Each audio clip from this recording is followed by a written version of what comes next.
Good evening and welcome to the Hofstra Women's Basketball Postgame Press Conference with head coach Danielle Santos Atkinson. Before we move forward to questions, coach, just give your thoughts following the game against Towson.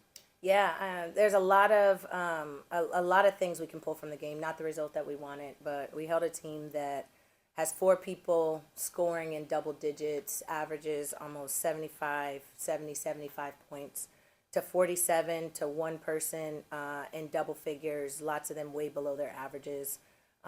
We took care of the ball, only 8 turnovers, forced them into 16. A lot of positives that we can pull from this game. We've got to continue to work on putting that ball in the basket. That's one of the things. And then down the stretch there, just making sure that I have this team prepared to be able to go and close it in the final seconds of the game. Questions?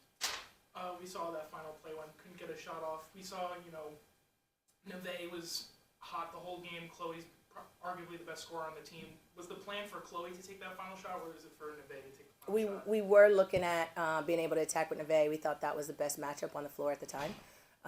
But we had plenty of opportunities, obviously, options on the floor to be able to score. Coach, I honestly thought this was a great game. You guys were back 100% healthy. Sandra Maglico, of course, did struggle on the boards, but what do you take away from this game? This is definitely a game to learn from. Yeah, again, there's a lot of things that we did in here that we wanted to be able to challenge them to. We had multiple people in double figures, but not enough. We just got to get a little bit more production all around as a group. But defensively, some of the marks and the targets that we have to be able to hold other teams, I thought we did a good job there. The only one thing that got away from us on the defensive side was the offensive rebounds. We've got to clean up our start. We had been getting off to some really good starts. I thought we were slow to start today. But we did fight to get back. We didn't wait till the second half to fight to get back. And so the fight that they took on early on, I thought was a improvement. You mentioned the start, Coach. Really not a lot of shots were falling, but then the second quarter you had that frantic push to get it even at halftime.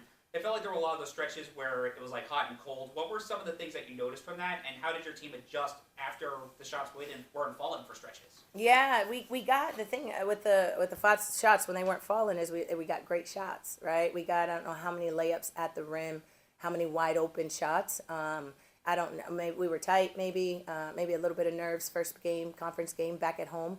Not sure what to contribute that to.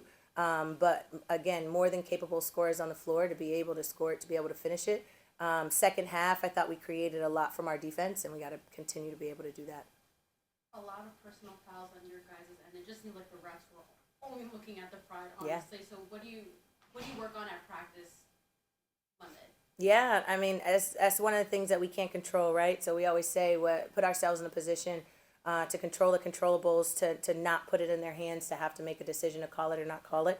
I thought there were some rotations defensively that we were a bit late that then caused us to put ourselves in a position to potentially foul, whether there's a foul or not. That's not our call to make, right? And so, but if we're more aware and we put ourselves in better position, then now we're not leaving it in the ref's hands to have to make that call.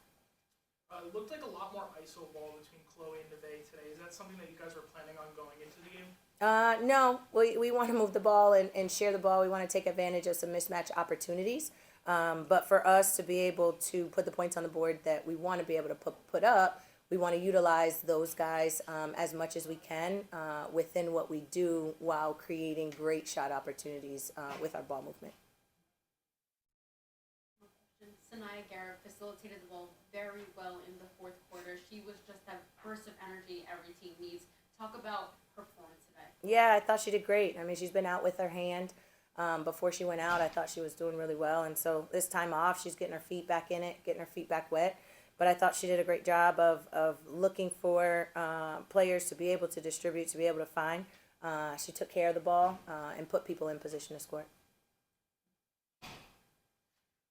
Kayla Carter, she took the foot to the face, and then she was out for a little bit, but then she ended up coming back in.